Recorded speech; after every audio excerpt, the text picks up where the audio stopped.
இந்த விருந்தாளிங்களாம் ஏன் தான் வீட்டுக்கு வராங்கன்னே தெரிலங்க. வந்தால் வீடே ரெண்டாயிடுது. இவங்களாம் போனால் தான் வீட்டுக்கே வருவேன்னு எங்கள் வீட்டுக்கார் சொல்லிட்டு போயிட்டாருங்க. என்னங்க எனக்கு ஒண்ணுமே புரியலையா ஐயா, நீங்க என்னென்னமோ பேசுறீங்க, எனக்கு ஒரே குழப்பமா இருக்கியா.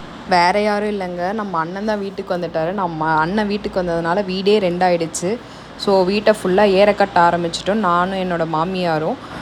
ஹாலை அவங்க ஏற கட்டினாங்க, கிச்சனும் பெட்ரூமும் நான் க்ளீன் பண்ணேன். ஸோ எங்கள் வீட்டில் வந்து பெருக்க, வீடு துடைக்க, பாத்திரம் கழுவ, பாப்பாவோட துணியெல்லாம் துவச்சி போட ஆள் தனியாக வச்சுருக்கோம். அவங்க அந்த வேலையெல்லாம் பண்ணிவிடுவாங்க.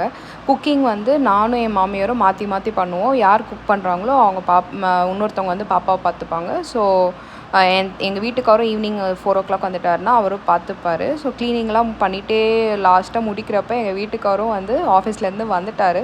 வந்தோடனே நாங்கள் க்ளீன் பண்ணுறோன்னு சொல்லிவிட்டு அவர் தான் எங்களுக்கு வந்து டீ போட்டு கொடுத்தாரு. டீ எல்லாம் குடித்து முடிச்சிட்டோம். க்ளீனிங்லாம் பண்ணியாச்சு. பார்ட் 2ல் பாருங்கள்.